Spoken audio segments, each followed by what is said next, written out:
Srimad Bhagavad Gita, chapter number 6, verse number 18 and 19 together. Yada viniyatam chittam atmani ev avatisthate nispriha sarvakamebhya yuktah iti uchyate tada. Yatha deepah nivatastah na ingate sa upama smrita yoginah yadachittasya yunjatah yogam atmanah. Couple of facts that we have to draw from these two verses. These two verses are quite entangled with each other. That is why in this class we were compelled to take them together. Verse number 18 talks about the absolute control upon the mental field, mental play field. The mental play field, what is the mental play field? It is the play field where these players come to exercise their game. Who are these? The intellect, the mind, the propensities, and the fourth is the ego. These four players, they jostle around and connive to play upon one play field which is called here as chitta. Intellect comes for the purpose of logic, mind comes for the urge, propensities are the past either memories or habituated responses, and ego, of course, is the inflated part of the primary isness of a human being. All these four become players and the game of football, hockey or basketball transpires. The difference between hockey, football or basketball and cricket is, in cricket we find interludes where there is no activity, whereas in football, hockey and basketball, it's almost engagement of the highest level for minutes, not for hours together, but for minutes.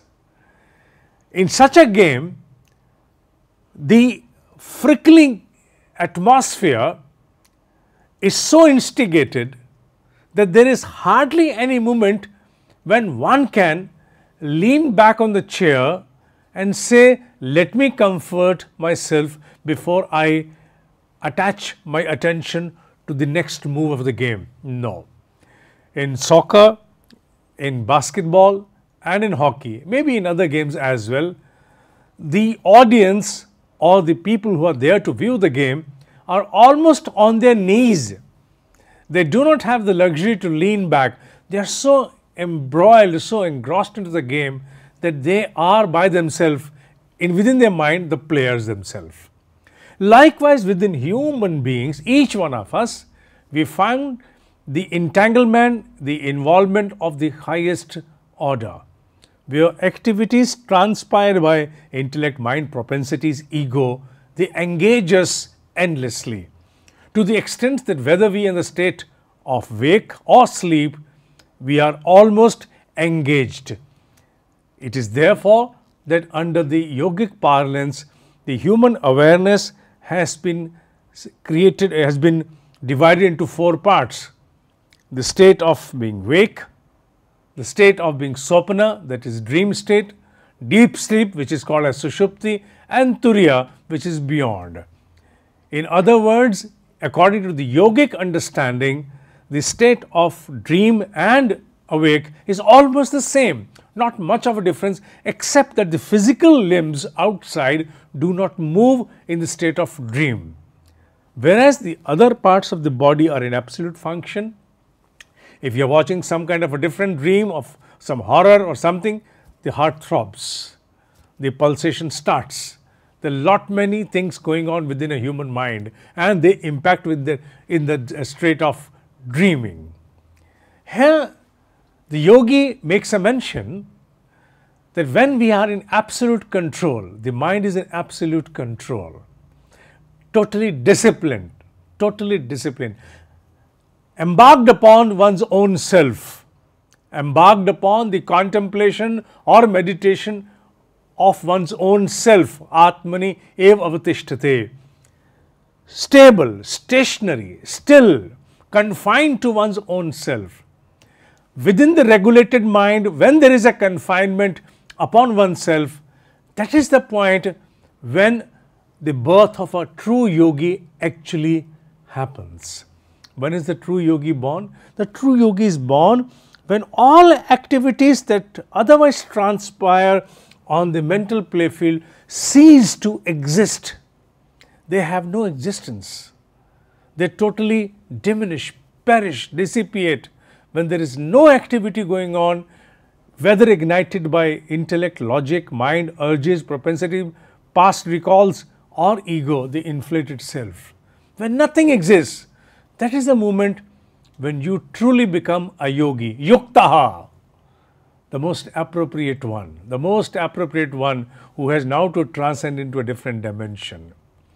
It is not easy to acquire such state.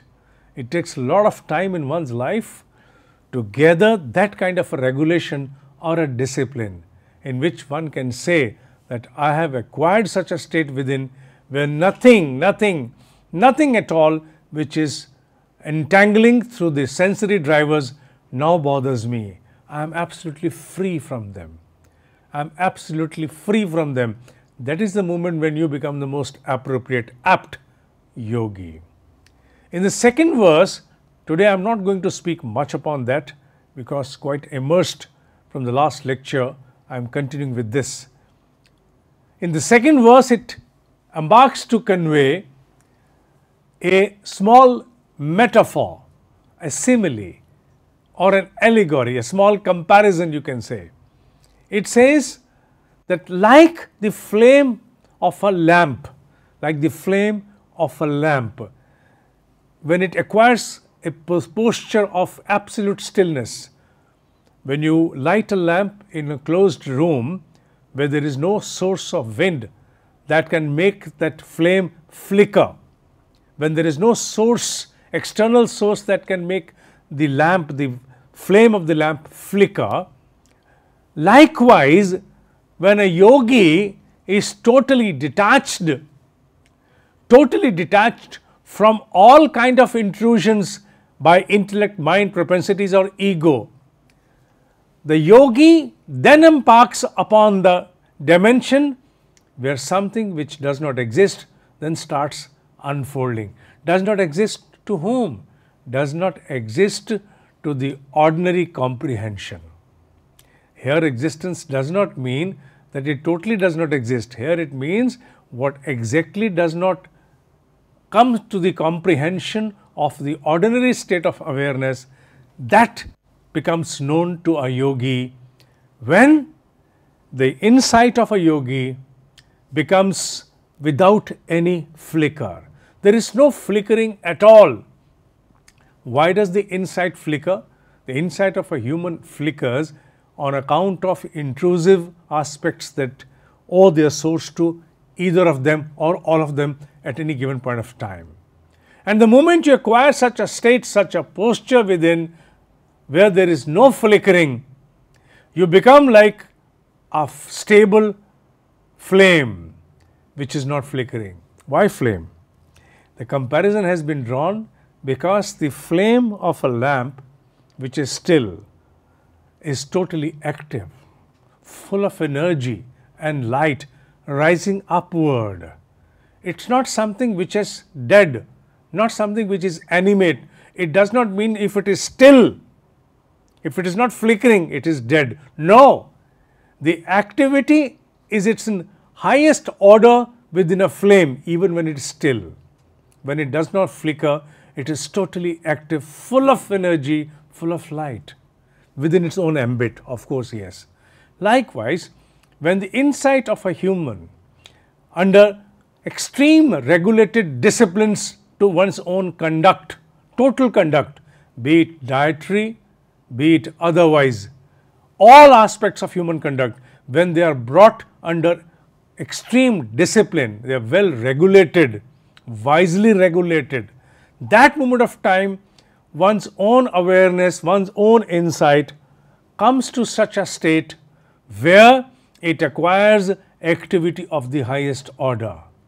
That does not mean that you are in a state of any dormant aspect. That doesn't mean that you are animate. That does not mean that you're in any kind of inertia. That only means that you are totally active and you have now been able to transcend into a different dimension. The true yogis, they transcend into a different dimension in order to dispense acts of a different nature. As we can recall, in India, we very well know that great masters of the highest orders known as Brahm Rishis, they have been able to scale their awareness to such extent that outward they may seem to be mundane.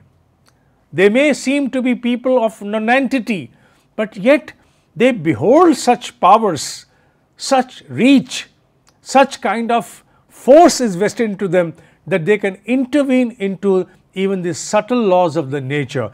Although they do not intervene, they do not adopt interventionist approach unless there is a larger good involved into that. But yes, when they become still within, when they stall all kind of intrusive activities within, then their flame becomes very stable, rising upward, full of activity, and they are able to accomplish that an ordinary human dimension cannot.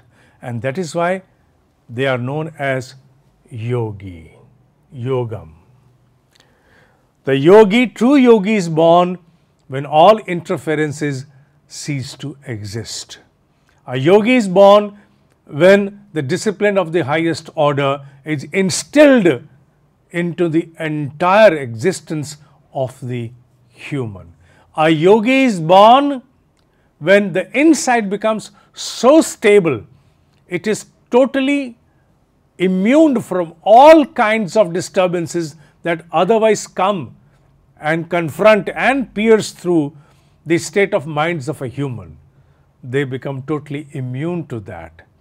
Their insight is so strong, unfathomable, that they are not at all impacted or affected by anything which comes from outward, because their insight existence has concretized in such a form that it has now to acquire different heights in a different dimension, not ordinarily known to people at common level. These two verses under the meditation yoga, the yoga of meditation, mean a lot. They are a further explanation to the subject that we undertook in verse number 16 and 17 that talk about yukta. It's a further elaboration or reinforcement of the term yukta in different words. In order to understand more about this particular lecture, you need to revisit the last recording so to connect with the one which we have embarked today. More to come in the next classroom. Till then, Om Shanti, Shanti, Shanti, Om.